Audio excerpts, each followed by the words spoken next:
So I want to welcome everyone out to our threat hunting webinar slash training slash virtual meetup.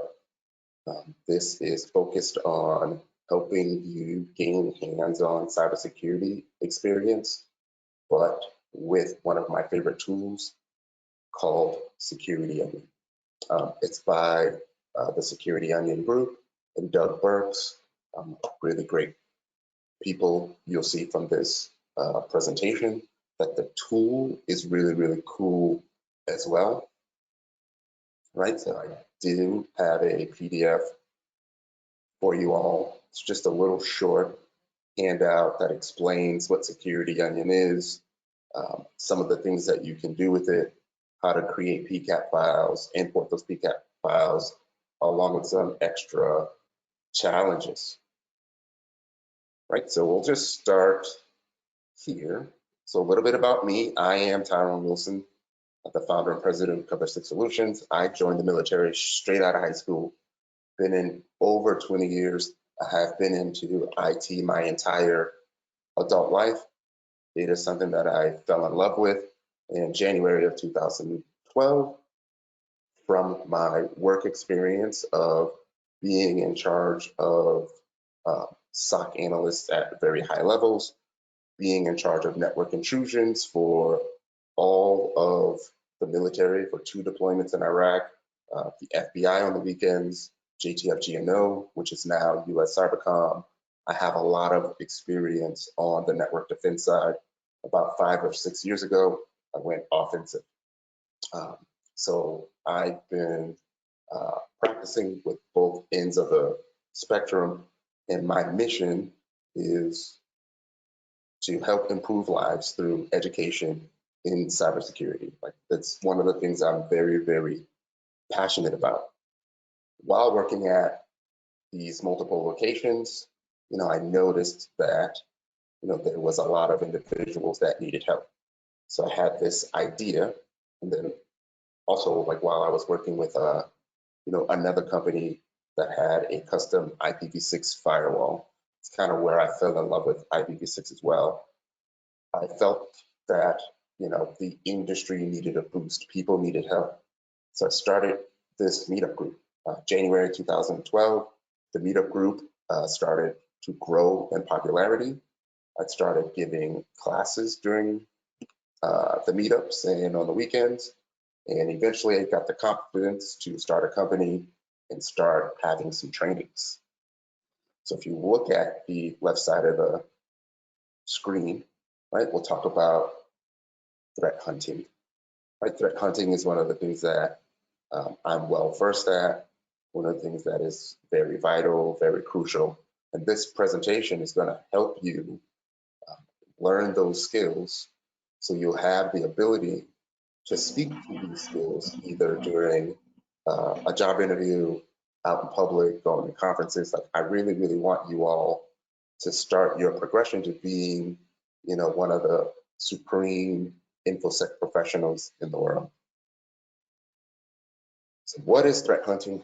Threat hunting is, in a nutshell, the proactive activity of searching for malware or attackers on your network. Right? I know it sounds easy, but there's an entire profession dedicated to making that happen. If you were to look at threat hunting in Google, these are the top 10 sources that I provided for you. Also, I did this screenshot of threat hunting. It's from yesterday, but this image is hyperlinked to the Google Trends site. So threat hunting by itself, you can see how popular it is through Google Trends. I like to say, women lie, men lie, but numbers don't. Google is the de facto standard for getting numbers and statistics and information on the internet. So you can also see the areas in the United States that are most popular for threat hunting. So if you were to consider looking into this as a profession, I would consider these top 5 states as places to be. physically or the way things are going now, remotely. So Security Onion, right? It's free. Like, it's so great. Can't believe it's free, but it is. Security Onion, it's got a bunch of layers to it. We are only going to focus on 2 of them today, and that is a tool called Kibana and a tool called Squirt. Right? It does have the elk stack built in, so Elasticsearch to ingest and index logs, Logstash to parse and format logs, and Kibana, which will help you visualize that log data.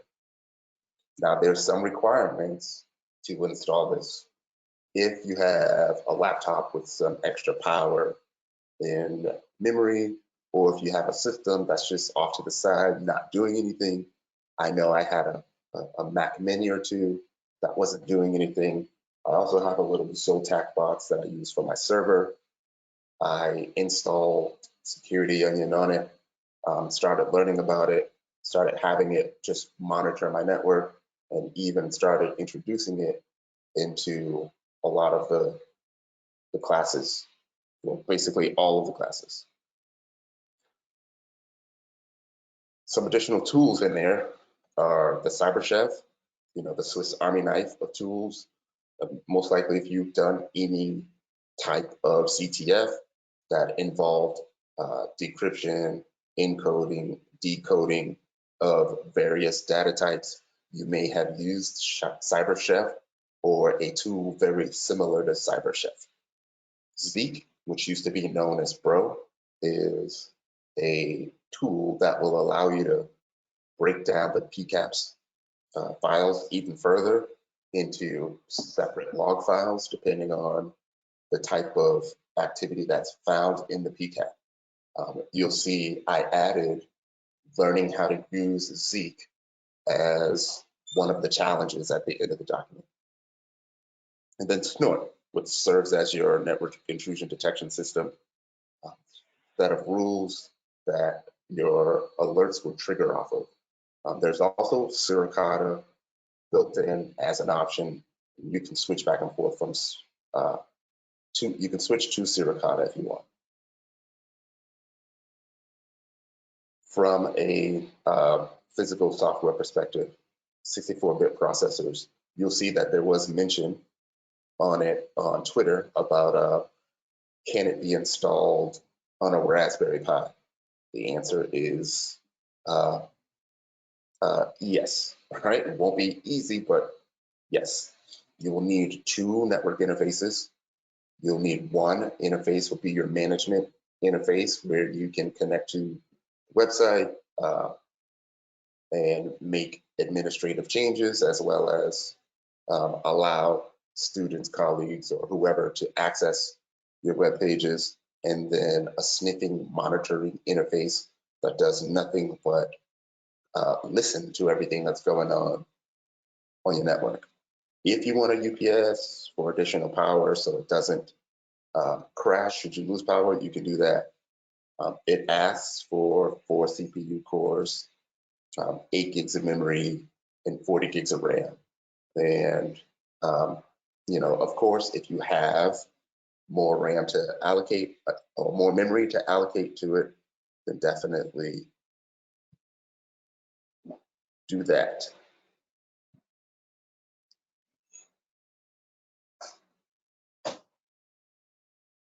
All right, let's keep going.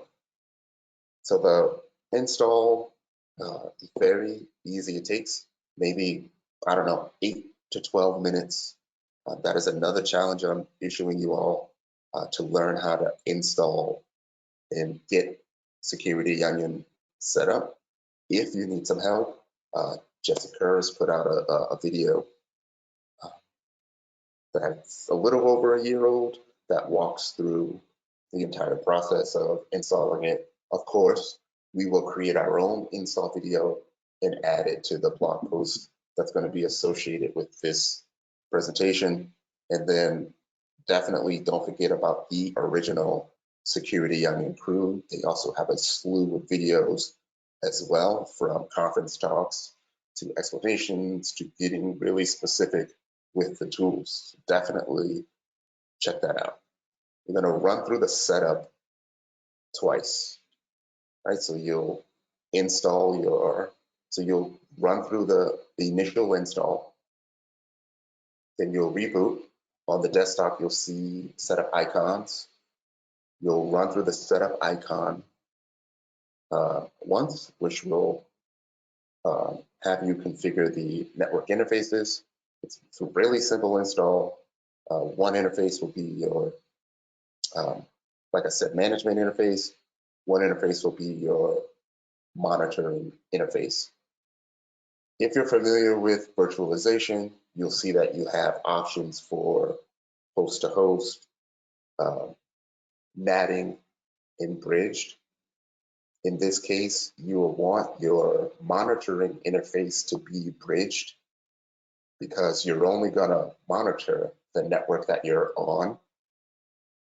And then for your management interface, you have the option of having it be bridged, or you can NAT your management interface, right? It's just another layer of, I guess, security through obscurity, plus it allows you to reach it from your laptop. Once you go through the setups, this will be the time where you run a sudo soup, which is essentially security onion update. Don't run the updates at the beginning, run them afterwards. We talked about allowing access to your web pages. There's two ways to do that. There's the way that I like to do it because it's just me at home. I'll just run a sudo ufw allow 443, which is essentially me telling my firewall to allow access to port 443. Or you can get really granular and let's see if I can zoom in. You can allow access using the sudo so allow command. And this is how granular it can get. So maybe you only want to allow certain IP ranges, certain IPs, things like that. These will be the options that you will get.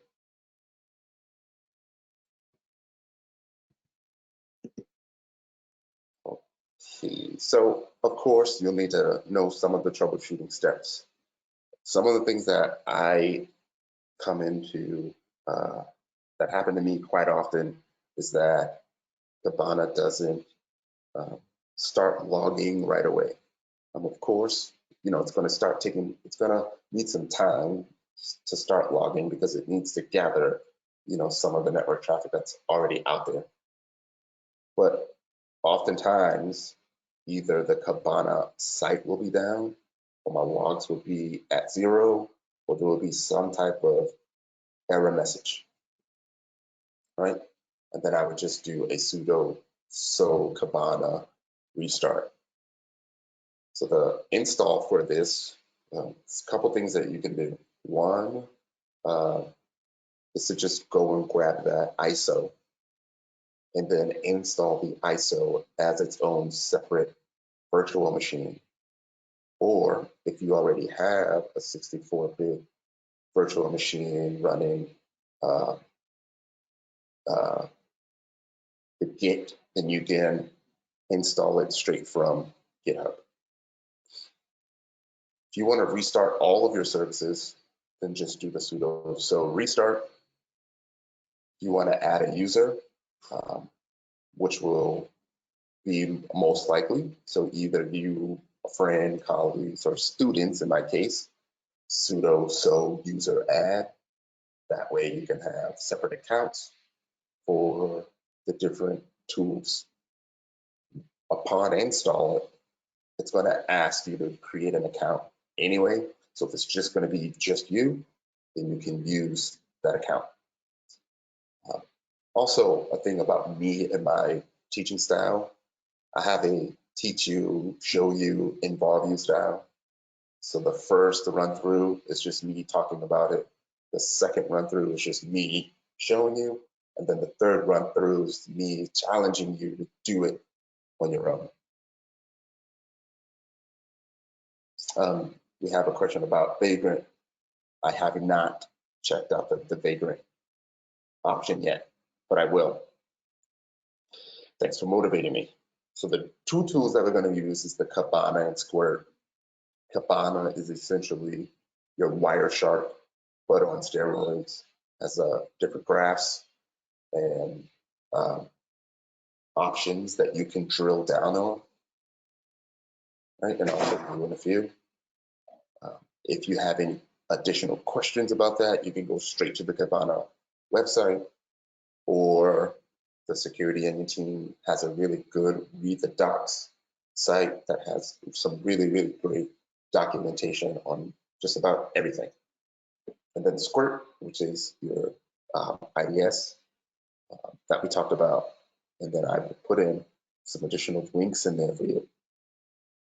One of the things that I like to do, because we're always weary about links, is that I actually spell out the links in my documents. But on the website, it may look a little bit different. All right, so there's a couple of things that you can do when it comes to the pcap files. The best way, and probably the most common way to do it, is to use a protocol analyzer along with some type of tool that will help you initiate the enumeration exploitation process. Commonly in most of the classes, I'll most likely start off with using Wireshark and then IMAP. Right, so Wireshark is your protocol analyzer.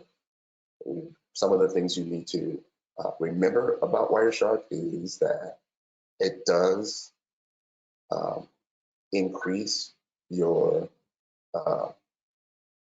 attack surface. So if you start capturing packets, you essentially have a copy of all of those packets on your hard drive. It is process intensive, so it's going to eat up some of your processing power, and it's going to take up some hard drive space as long as it's running. I do have to put the disclaimer out there. I forgot to put the disclaimer out at the beginning, is you will learn some things here that can get you in trouble or have you go to jail, right?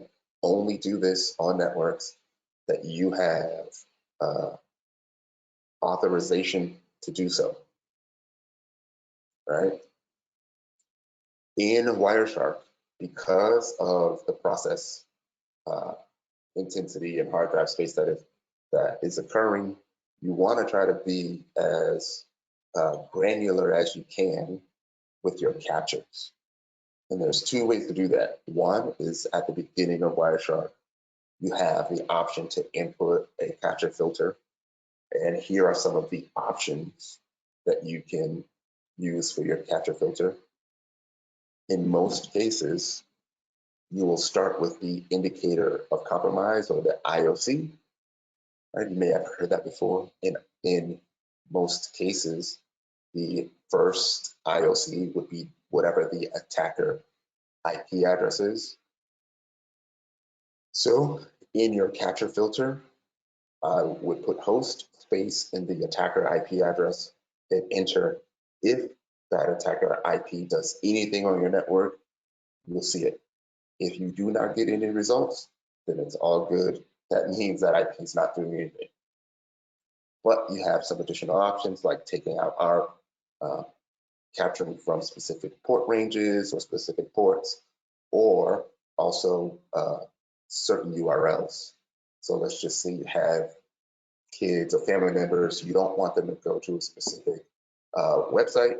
You can capture all of the times that they did and then show them the pcap as proof, right? Pcap, or it didn't happen. Yes, so there's a question about the tools.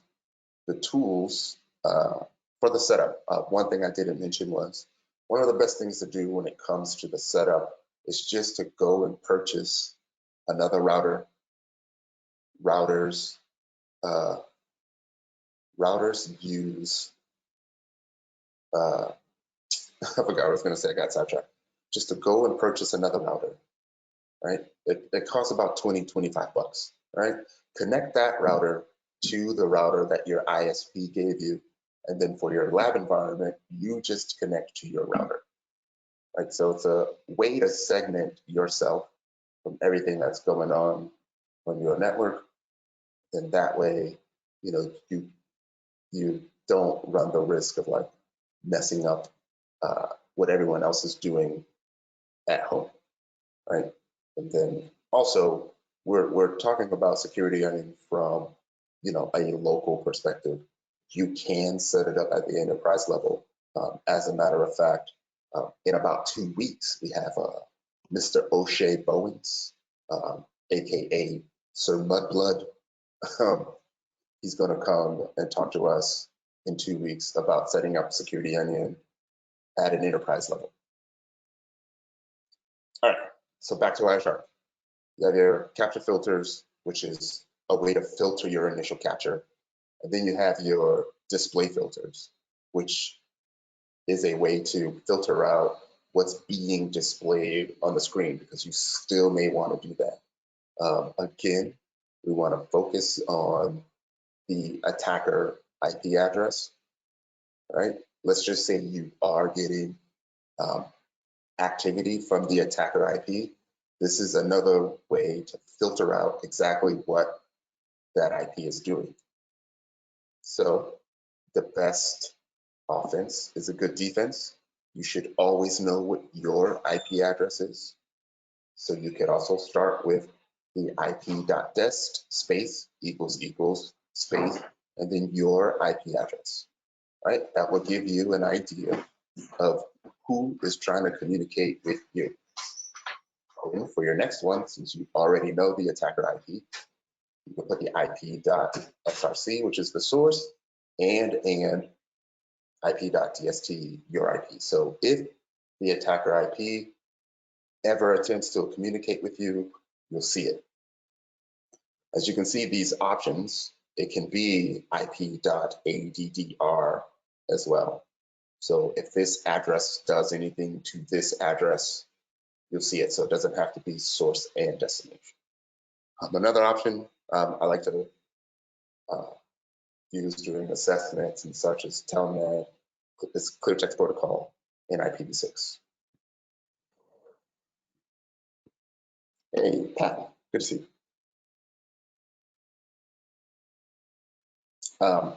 We have a question about purchasing a router and connecting to the ISP router. Is there an advantage of connecting the switch to my personal router? Of course, we're going to take this to the next level and add switches. Then, of course, that allows you to create these separate broadcast domains. So it just, the switch just allows you to get some additional activity. If you want to create a span port on the switch, you just send everything from the span port to your security on your machine. You could do that as well. Good question there, Ty. All right. So ways to create traffic, right? Just a couple things that you can do just to start with the NPT scan. That's a NetBIOS query. I believe UDP 167 is the port. Basically, it will help you identify what machines on your network are presenting to the world from a NetBIOS perspective. And that's normally the initial scan.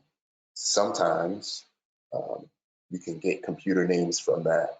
I have been on sites where the administrator listed the individual that's using its account name as the computer name. So I'm on site, and very quickly I was able to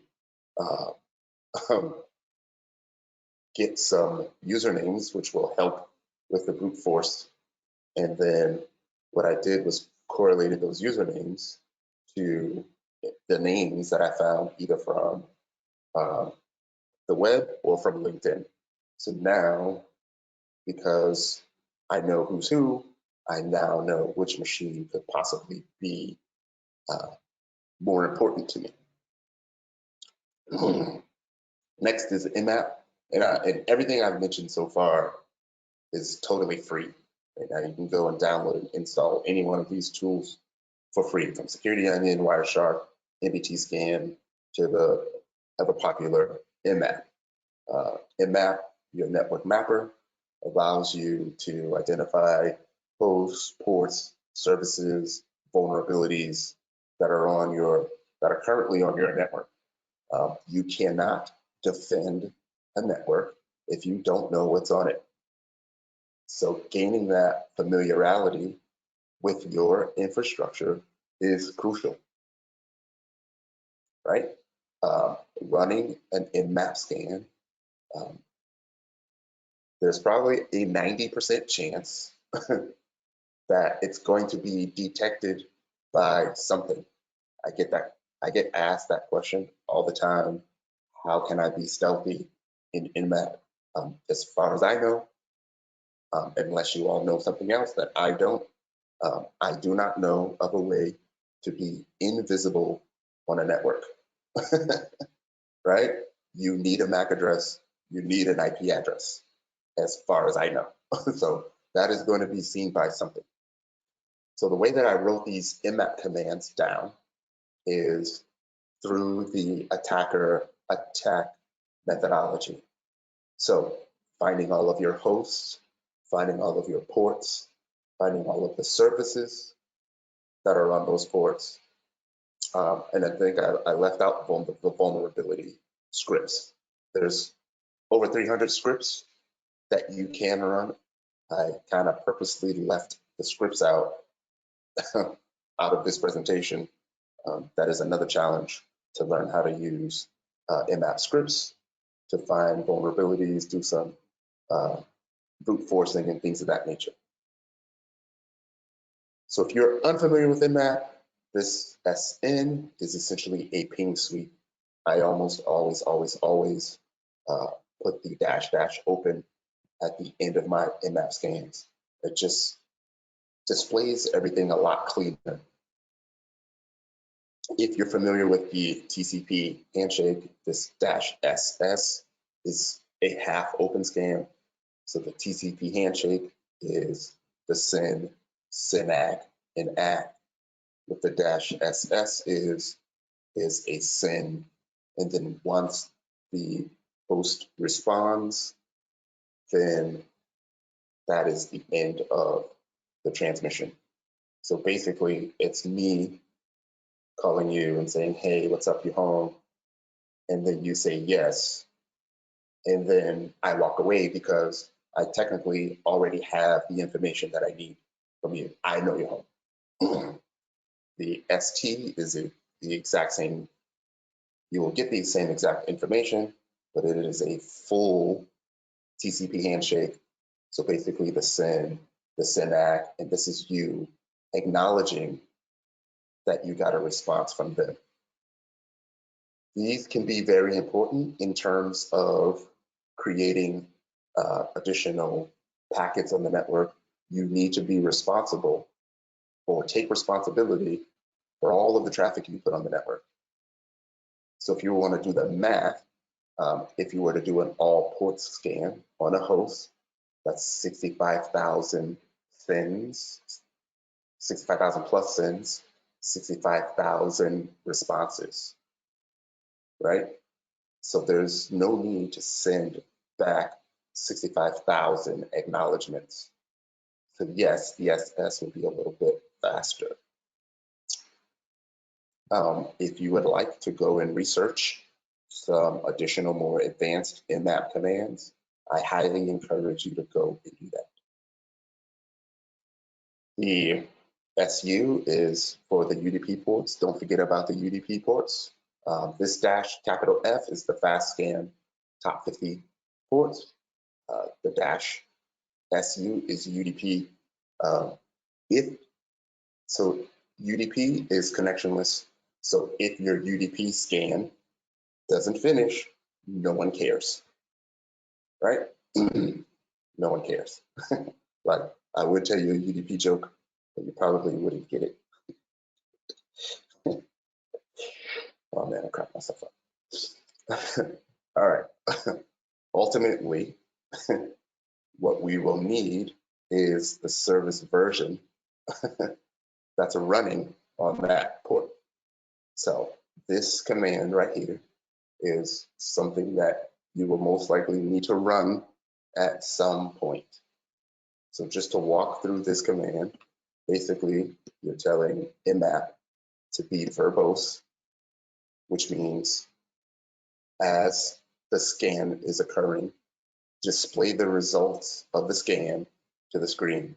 And this comes in handy because sometimes your speed may not be a T4, which is pretty fast. It may be a T2, which is kind of slow. And if you forget to add this -B, you may not, it's not going to reveal the current status of your scan. So if you forget this -B, just hit the space bar and you will get the current status.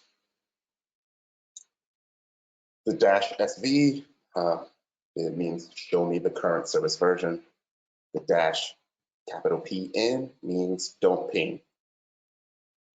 The way IMAP works is IMAP will ping a host first. If the host responds, then IMAP will finish with the switches or the commands that you put into place.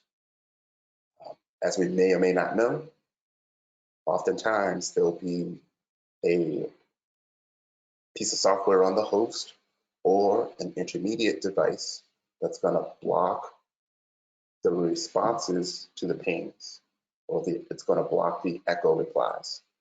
So IMAP is going to think that that host is down. You're not going to get any IMAP results. So I almost always add this -PN. This -P- is just another way of saying scan all of the ports. This -D is a way to get a little bit devious. So the -D allows you to spoof a source IP. So if we want someone to think that Google is scanning them, then you add the -D, 8.8.8.8. I'm not saying do this.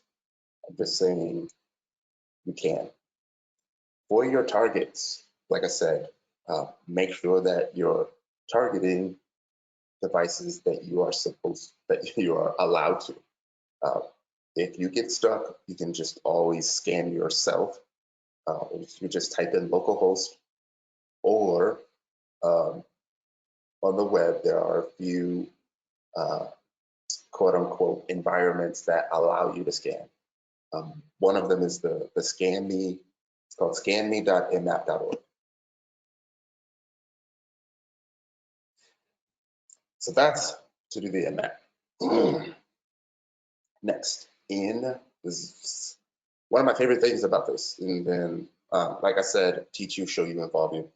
One of my favorite things about Security Onion is that you can import and replay pcaps, right? TCP replay is already built in to the tool, but there is a big difference. When you replay the pcap that you captured, the timestamp will be the timestamp of the moment you replayed it. And then the import will have the timestamp of the time of the original capture. So those pcap files that I gave you access to, if you import them, they're going to have today's date on them. If you replay them, which is one of the challenges, the replay will have the original date on them. So in the pcap file that you are going to import for the challenge, one of the questions will be, what is the initial time of the activity, right? That's also a very important thing to know. All right. Let's get to what this system looks like. and how to make that happen. So this is the show you phase. So let me make sure that you all can see everything. So now I will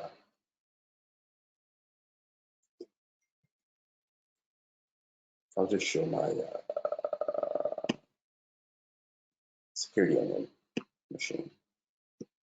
So you should be seeing my security onion machine right now.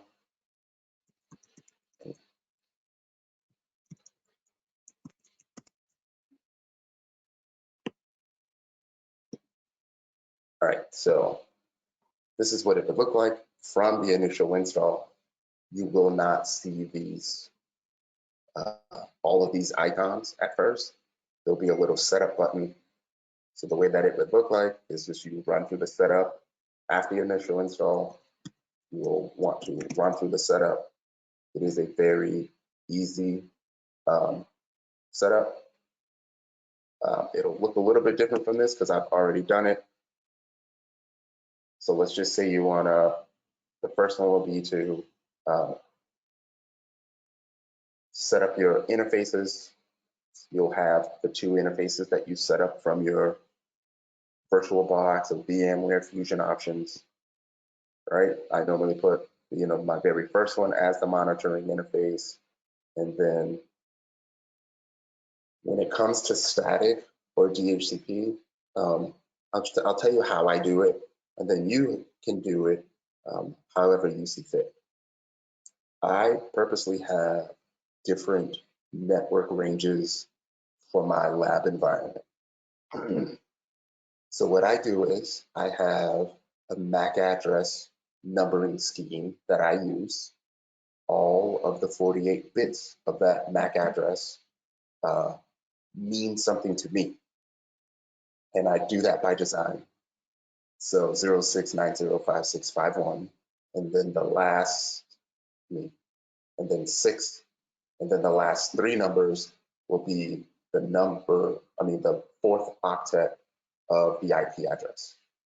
So it was very painful, but inside of my router, I statically assign IP addresses according to MAC addresses. So when I create a VM, the only thing I need to do is go and adjust the MAC address, and then I will already know what IP address it's going to get because that's what I told my router to do. The way that I like to do it is I like to have a management range. So my 4th octet in my management range normally goes from 2, because 1 would be my router. It normally go from 2 to 99. So everything at home gets assigned an IP address in that range. All of my guests get an IP address range from 101 in the 4th octet to 199. And I do that on purpose because if I'm home by myself and I go and look through my Wireshark or my traffic or what have you, I know that I should never have an IP address that has an octet of 100 and something, because all of my home devices are statically assigned. That way I know someone's on my network. And the reason why I start with 101 is because as it increases, I immediately know how many guests are on my network. So if I see something like 114, then I know that there's 14 other devices on my network. And then for my lab machines, it goes from 200 to 254. So in my case, it would be DHCP, right? But you can statically assign it. So I'll hit cancel there because I've already done it. And then the next one, you have to reboot, run through the setup again. And then you would want to skip network configuration, run through the setup, pick evaluation mode, and just the rest is just a push through install. Okay. Right here is where you would create another account, reboot, everything will be working, and then you go through the troubleshooting steps. All right, so once everything is working, inside of your applications, utilities, terminal, right, it would look, hopefully you all can see that. All right, of course, here's the commands, sudo soup, that will take you through the install. If you have any issues after the install, sudo kibana restart, sudo ufw allow 443 to allow access, or sudo so restart to restart everything. That's essentially all I would do. If you want to know what your IP addresses are, so you can connect to it through the web. So it's the IP config, so 192.168.0.173. So if I put that HTTPS : that IP address in my browser, I should be able to reach it now, and I'll show you what that looks like. One of the other things I wanted to show you is where the sample files are, and some really cool things about that. So if you go into your CD sample,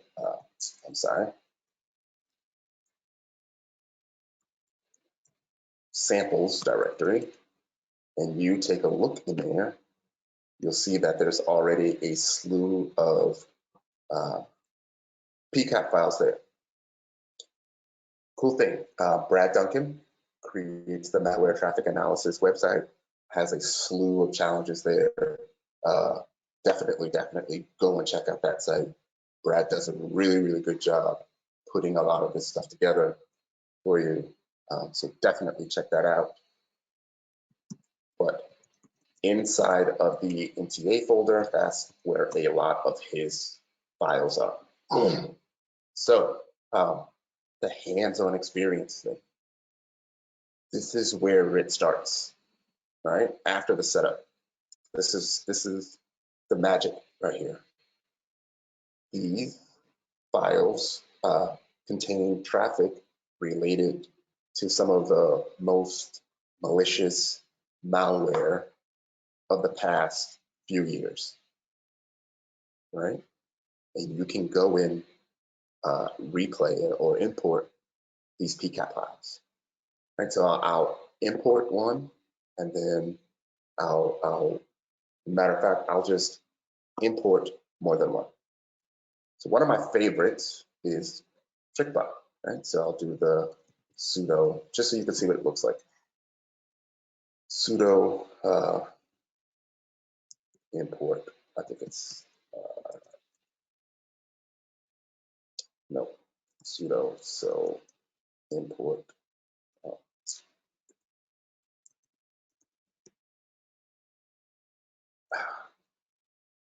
Did I forget that command just that quick?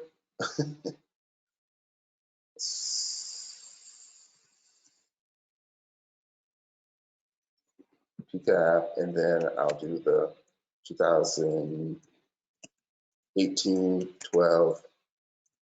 TrickBot.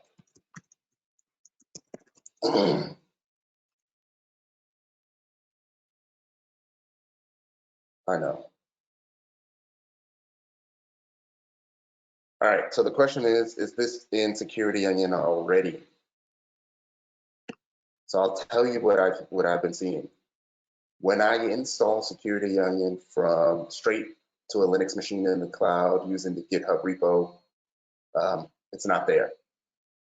Right, so I have to download them and then add them. But from the ISO, they're there. Let me make sure. So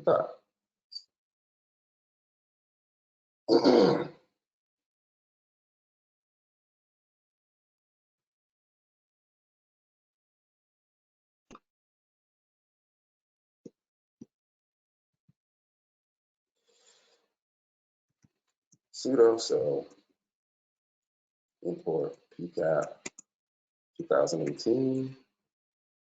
All right, so it looks like that. And then I'll hit enter.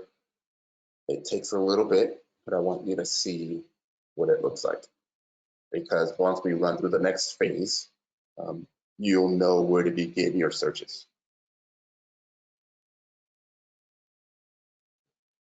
All right, so the next thing is to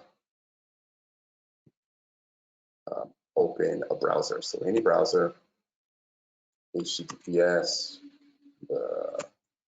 192.168. I know I could have just done localhost.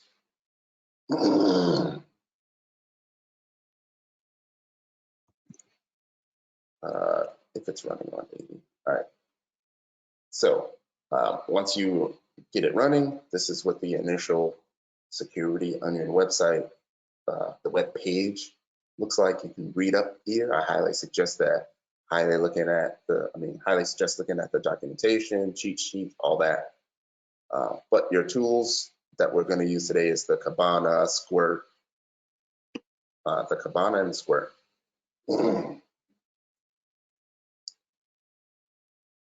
So I did already have it running. All right, so once you get your Kibana running, as you can see, I started running this earlier this morning. I believe it's in UTC time, not local time. Time is important when it comes to your log files.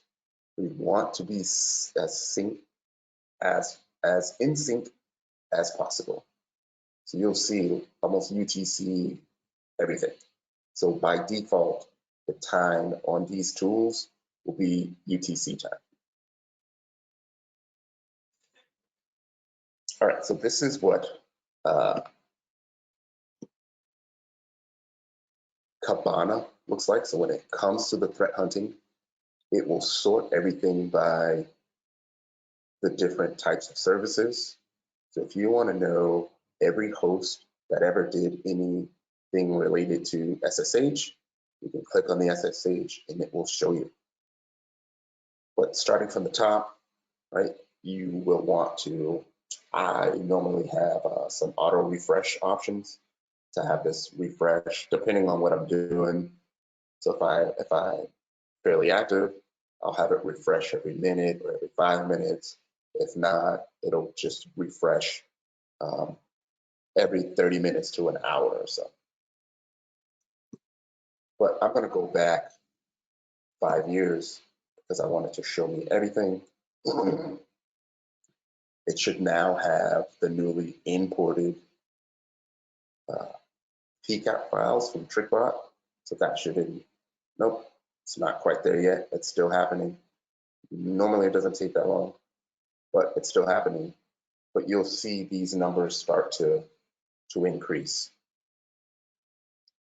All right, so at home, I implore you to start sifting through these different connections, different logs, so you can get a good idea of what's occurring on your network on a regular basis.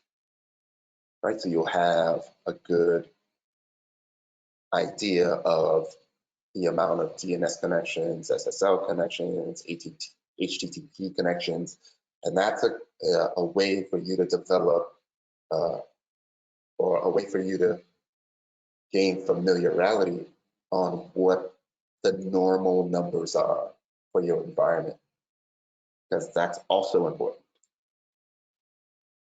Let's see if this finished. Yeah.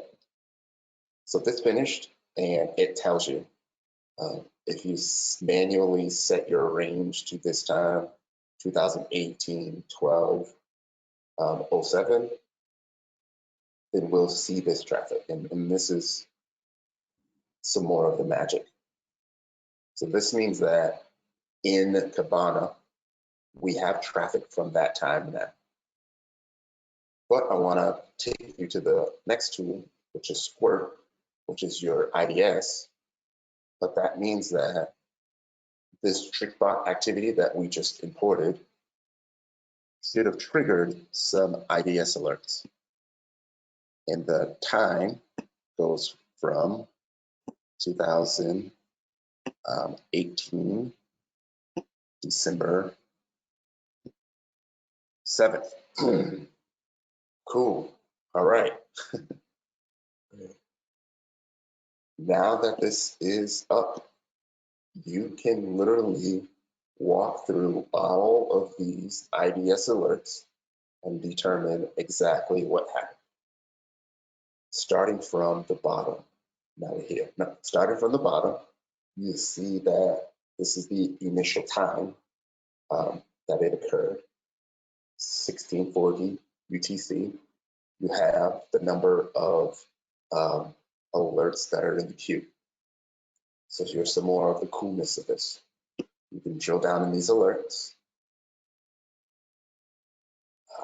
One more time. And it will show you the snort signature that it alerted on. We will start to get into how to create snort signatures.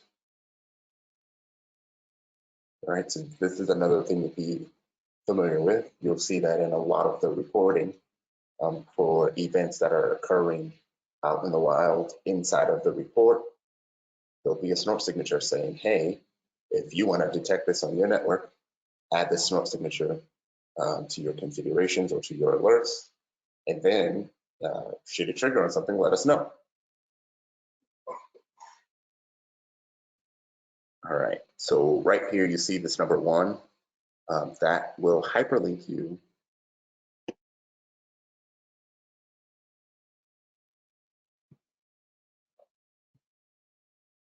there is, all right, so here are I'm trying to find this event. All right, so just trying to drill down a little bit more. All right, so inside of this one, I'm starting from the bottom. So inside this one event, there's 13 in the queue. You see this little 13 button. I'll just click on that again, and you'll be able to see all 13 of the events that occurred.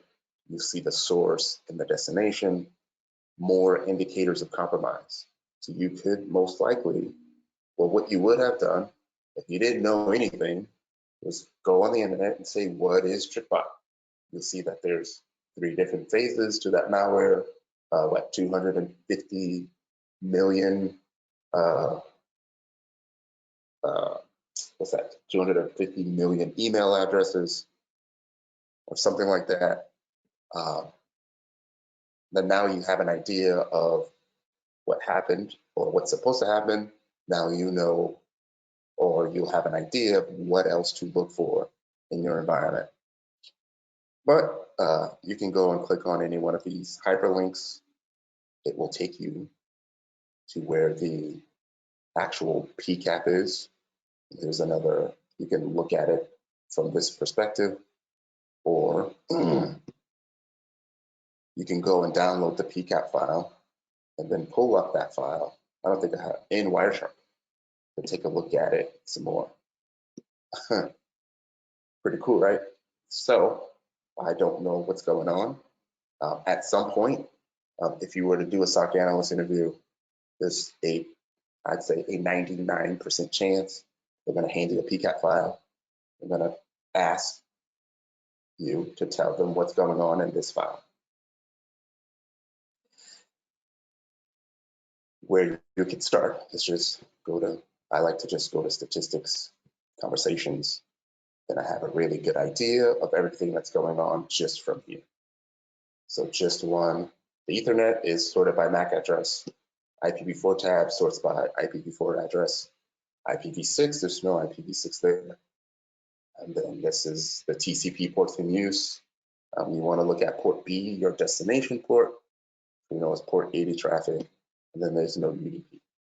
That's the quick and dirty on how to do that. We can have separate sessions just on Wireshark, but that's how you would drill down on that.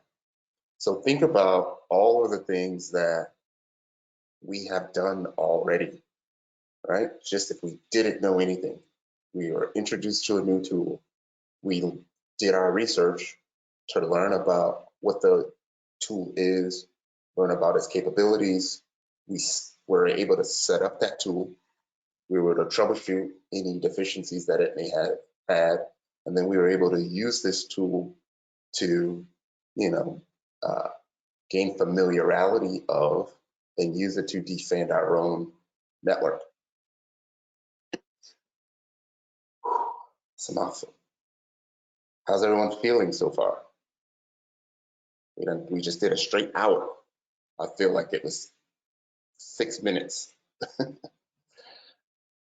All right, so let's move back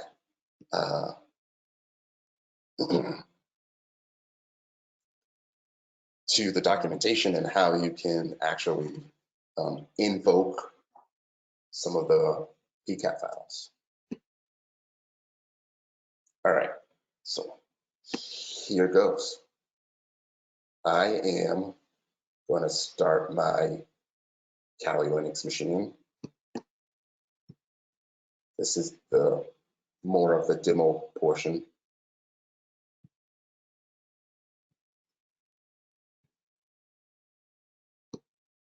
So in my Kali Linux, I also have, like, here it is. We'll consider my Kali Linux machine the attacker machine. So our indicator of compromise right now is 192.168.0.21. So if you were going to start this from home, this is where you would start. We talked about the NBT scan command. So I would do an NBT scan. I would start with what my IP address is because of the range, but then I would do a /24 of that. I don't know why I'm showing you it's on my home network, but here it is.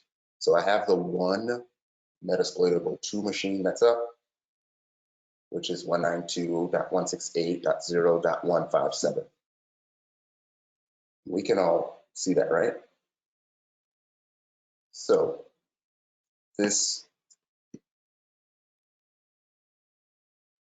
my attack machine has only issued the one command.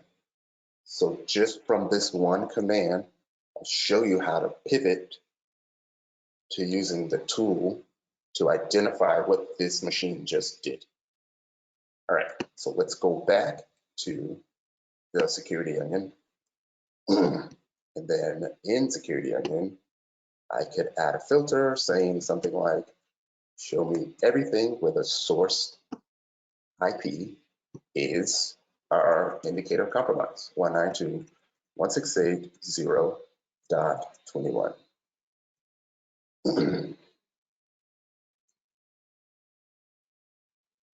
And if it's not in there yet, we'll start looking at the trick block activity.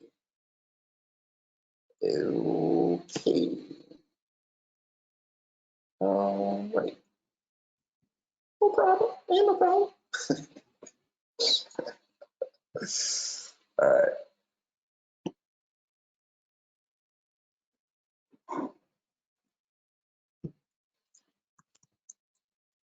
I'm actually, you know what? It's gonna sound crazy, but I'm actually a fan of having a little bit of issues.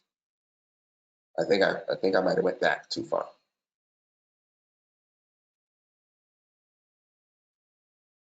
Still, no problem. All right, so we did get the demo about script, right? But this also means that if we were to go look at the traffic from today, which is March, what's it, March 20 something, 26th, then my machine may have triggered an alert just from the NBT scan. If not, I'll do something else to make it happen.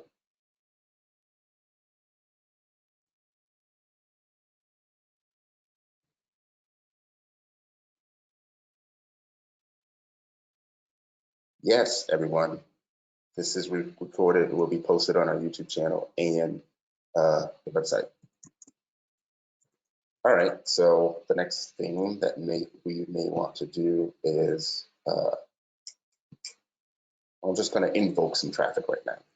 So what I'll do is I'll just do the mmap-v-24 -sv dash, I'll just do the top dash ports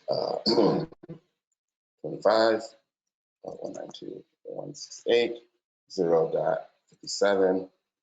So this is just me targeting this metasploitable to machine. Of course, we want multitask.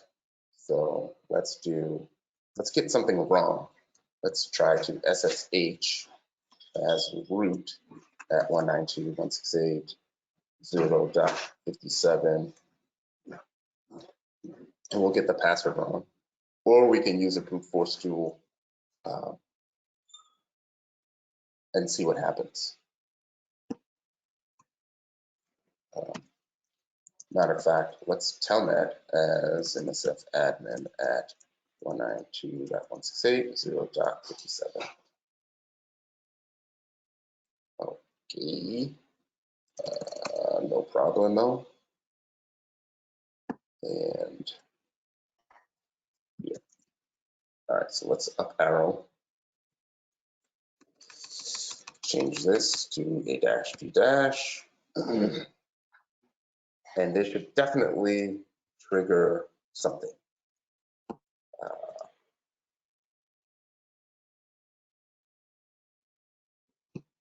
Now I'll just go and refresh Security Onion, filter source underscore IP is 192.168.0.21.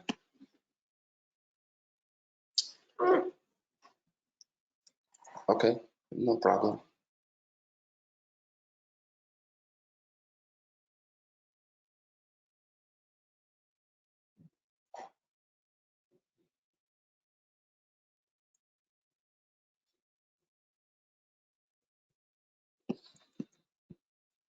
All right, so when that happens, could be a RAM issue. We can always troubleshoot that later, but you can still drill down to see what happens. You could use these filters. You could take out the filters. You can go and edit these filters. This is also an introduction to your first scene tool. If you haven't used one, then you can go and start using another one like Splunk. Splunk's free for the first 500 megs. There's a few other options out there, but this is how you would make that happen. So there was a question about creating custom alerts.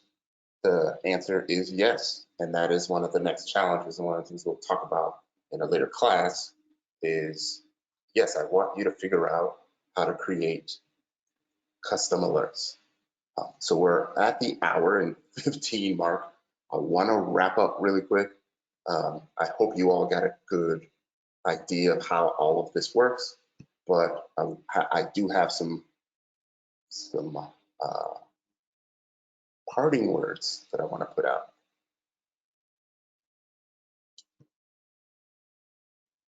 And all of that is still going in the background too.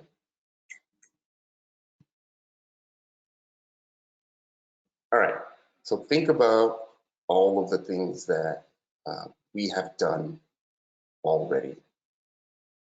All right, while you are doing this, or if you have never done it before, some of the things that I want you to think about is how you felt when you were starting from scratch and putting this all together, because that will help you determine if this is truly the field for you.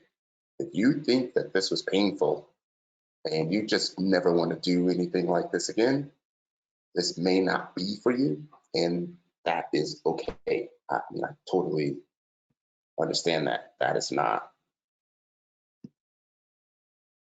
problem. I'm just going to stop my screen really quick and come back and show my screen. All right. Making sure I'm on the right page. We talked about that. So some of the parting things, some extra practice and challenges, right? Learn how to use Nmap, of course, along with Wireshark. You can do things like create blog posts, videos of this, even having a GitHub account. This will really, really help you, gain some experience. It will help you have some things to show employers, hiring managers, to show your dedication to this. Don't forget about Brad. Follow him, tell him hi. He put a lot of work into this. If you've been to B-Sides Nova, you may have seen him or taken his class. There's some sample pcaps on the Wireshark page, right? Learn how to use Zeek. It used to be called Bro. Learn how to use Zeek to analyze pcaps at another level. Create an instance of security in the cloud. Like, it literally costs about $5 to create a virtual machine in the cloud that could run security in, maybe even less. Take it to the next level. Create a series of PCAP challenges for friends, families, colleagues. Create your own CTF if you want. Get Metasploitable 3 working. It's a little painful sometimes, but go and get that working. Use Metasploitable 3 as your attack machine. Start adding more machines to your lab environment, and then watch yourself hack yourself, and then go and defend yourself from hacking yourself. That's how you're going to get that practice, right? One of the reasons why I'm doing this is because through my mentorship, my classes, my training, talking to people, giving presentations, I run into this issue all the time. How do I get hands-on experience if I don't have a job? This is your way, right?